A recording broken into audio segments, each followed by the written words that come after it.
जी, तो आज मैं सबसे पहले ज़हीर से सवालात करूँगी, क्योंकि ज़हीर जो है ना, उसके बारे में अक्सर लोग ये प्रोपेगेंडा कर रहे थे कि वो बोलता नहीं है, या वो बहुत डरा हुआ है, या खुदा न खास्ता कहा जा रहा था कि गैंग का सरबरा कोई और है और इसको आगे किया हुआ है। तो जनाब कैसे हो ज़हीर?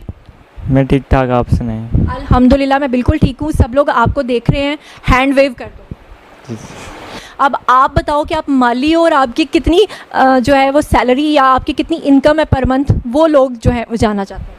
मैंने recently FSc pre medical complete की है पंजाब कॉलेज से, और साथ साथ मैं मोबाइल सेल परचेज़ का काम भी करता हूँ। आईफोन्स को रिपेयर करवा के सेल करता हूँ, तो इसमें 60 70 से 80 तक मेरी इनकम है मंथली।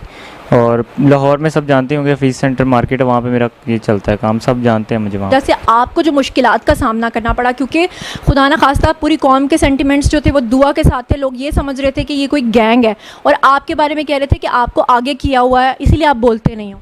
नहीं, असल में ऐसा कोई इशू नहीं है। मेरा ये था कि मैं ज़्यादा वैसे बोलता नहीं हूँ, पर जो है ना, मुझे कोर्ट में भी जब बोलने का मौका मिला मैं बोला। अब मुझे ये बताएं कि हमारी प्यारी सी क्यूटू सी भाभी को आपने क्या सिर्फ खाली पबजी पे पसंद कर लिया? क्योंकि बहुत सारे लोग ये जानना चाहते हैं कि कहा यह जा रहा है कि आपने तो उसको देखा हुआ ही नहीं था, तो ये तो पूरी एक फ़िल्म स्टोरी, और मैंने सुना कि आपके ऊपर कोई फ़िल्म भी बनने जा रही है। फिल्म बन रही है? दरअसल ऐसा था कि स्टार्टिंग में हम पबजी में मिले थे रैंडमली, तो उसके बाद फिर बातचीत होती रही, तो 1-2 मंथ बाद इसके घर वालों ने शायद पबजी इसकी बंद कर दी थी। उसके बाद फिर हमारी गेम्स चेंज होगी, फिर चैटिंग पे बात आ गई। ऐसे हमें 3 साल और 4 मंथ्स हो गए हैं अब तक रिलेशनशिप में, तो ऐसे ही। अच्छा, अब मैं बात करना चाहती हूँ दुआ से, क्योंकि बहुत सारे लोगों की कन्फ्यूजन्स हैं। तो दुआ, सबसे पहले तो लोगों को हैंड वेव करो और उन्हें बताओ कि आप कैसी। और यहाँ पर कमरे में सिर्फ मैं, आप और ज़हीर भाई हैं, तो आप सब ऑडियंस आपको देख रही है, क्या कहना चाहोगी? पहली बात तो मैं बिल्कुल ठीक हूँ, और मैं जो कहती थी वो अपनी मर्ज़ी से कहती थी। कोई नशा वगैरह नहीं दिया जा रहा था, कोई इंजेक्शन नहीं लगाया जा रहा था, मैं सब अपनी मर्ज़ी से कहती थी।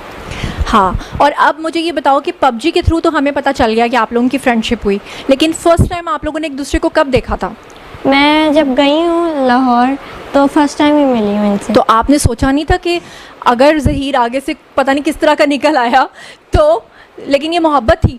मोहब्बत थी, सच्ची मोहब्बत। दुआ, मैं आपसे एक और चीज़ पूछना चाहती हूँ कि आपके पेरेंट्स ने अभी रिसेंटली अपना एक स्टेटमेंट दिया है जिसे लेकर सब यूट्यूबर्स चल रहे हैं। वो ये कह रहे हैं कि जब आखिर में पूछा गया आपसे कि आप अपने पेरेंट्स को मिलना चाहती हैं, आपने जज साहब से कहा मैं नहीं मिलना चाहती, लेकिन जज साहब ने आपसे रिक्वेस्ट किया कि आप मिल लो। 10 मिनट का आप लोगों को टाइम मिला, और उसके बाद आपके पेरेंट्स ने बाहर आकर लोगों से ये कहा कि आपने अपने पेरेंट्स को कहा है कि मैं आपके साथ जाना चाहती हूँ। हमें पता था, मैंने आपसे पूछ लिया था, लेकिन जब मैंने लोगों को बताया, लोग इस बात पर यकीन नहीं कर रहे थे। अब आपके सामने लोग हैं, आप बताओ कि क्या वाकई आपने अपने पेरेंट्स को ये कहा था कि मैं आप लोगों के साथ जाना चाहती हूँ? नहीं, मैंने उनसे ऐसी कोई बात नहीं की। उन्होंने खुद जज को जाके झूठ बोला कि वो ये बोल रही है, लेकिन मैंने तो उनसे ऐसी कोई भी बात नहीं की। तो असल में बात क्या हुई थी जब आप लोगों की मुलाकात हुई थी?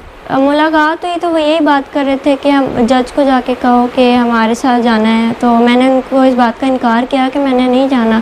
तो फिर मैंने उनको कहा कि आप सुलह कर लें, तो उन्होंने कहा हम ऐसे सुलह नहीं करेंगे, आप जज को जाके ज़बरदस्ती कहो कि हमने जो है ना आपके साथ जाना।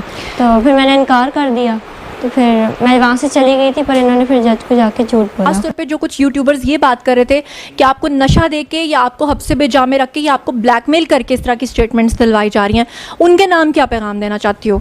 मैं उनको ये कहना चाहूँगी कि पहली बात तो कोई मुझे नशा नहीं दे रहा था, और ना कोई इंजेक्शन लगा रहा था, ना ही कोई मुझे ब्लैकमेल कर रहा था। और दुआ, आपकी एज के हवाले से बहुत एक प्रॉब्लम उठा हुआ है, क्योंकि आपका वेट बहुत कम है। अभी मैं आपको देख रही हूँ, और मैं इस बात को समझती हूँ बीइंग मीडिया पर्सन के, जिस तरह मैं बहुत ज़्यादा स्मार्ट हूँ, लेकिन कैमरे पे मैं 10 kg ज़्यादा होंगी, तो इसी तरह से आप जो हैं वो ज़्यादा आने के बजाय ना और थिन दिखाई देती हैं। तो वैसे भी मैं समझ सकती हूँ कि पिछले 2 माह में आप लोग जिस क्राइसिस से गुजरे हो, आपका वेट काफ़ी कम हो गया, बल्कि आपकी मदर का भी वेट मैं देखती हूँ पुराने वीडियोस में और न्यू वीडियोस में टेंशन की वजह से काफ़ी कम होता है। लेकिन लोग ये मानने को हरगिज़ तैयार नहीं है, क्योंकि आपके पेरेंट्स ने जो डॉक्यूमेंट्स दिखाए हैं उसके अकॉर्डिंगली आप 14 साल की बनती हैं, जबकि आपकी असल एज जो है वो आपके मेडिकल टेस्ट में आ गई है। ये क्या मतलब वजह क्या है? वो कहते हैं कि पासपोर्ट्स में, ID कार्ड्स में, हर चीज़ में आप 14 साल की हैं। तो अब लोग सुन रहे हैं, आप क्या कहना चाहोगी? पहले तो ये कि उन्होंने जो मेरी एज पासपोर्ट और बेफॉर्म वगैरह में उन्होंने लिखवाई हुई है, वो एज कम लिखवाई हुई है। अच्छा, मेरी रियल एज 17 है, और वो लोग जैसे माँ बाप अक्सर करवाते हैं लड़कियों की कि शादी का मसला और जॉब्स का, तो उन्होंने इसी तरह मेरी एज भी कम लिखवाई हुई थी। तो वो तो कहते हैं कि हमारी शादी 2005 के एंड पे हुई है और ये 2008 में पैदा हुई है, जबकि आप ये कहती हैं कि आप 2006 में पैदा हुई थी। जी। यानी ये बात समझ में आती है कि 2005 में अगर शादी हुई है तो 2006 में आप पैदा हुई, लेकिन वो उन्होंने आपकी 2-3 साल आगे बढ़ा के एज लिखी जी, हुई थी, जिसकी बिल्कुल। वजह से डॉक्यूमेंट्स में आपकी एज कम आ रही थी और यानी कि आपकी मेडिकल रिपोर्ट में बिल्कुल सही वो चीज़ आई है। जी बिल्कुल ठीक है। जी, तो दुआ इस वक्त आपके पेरेंट्स भी डेफिनेटली आपको देख रहे होंगे, सुन रहे होंगे, आप उन्हें क्या कहना चाहती हैं? कैमरा आपके सामने, आप कहिए उनको।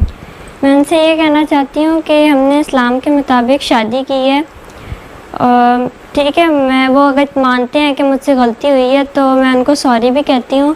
बस मैं ये चाहती हूँ कि वो अपना दिल बड़ा करें और मुझे और ज़हीर को एक्सेप्ट करें। मैं मानती हूँ वो भी तकलीफ़ से गुज़रे हैं, मैं भी गुज़र रही हूँ। बस वो अपना दिल बड़ा करके मुझे और ज़हीर को एक्सेप्ट कर लें। और जो ये लोग गलत बातें फैला रहे हैं ना कि वो गैंग है वगैरह, वो ऐसा कुछ भी नहीं है। ज़हीर की फैमिली बहुत अच्छी है, ज़हीर भी बहुत अच्छा है, उन्होंने मुझे बहुत खुश रखा है और मुझे एक्सेप्ट किया है।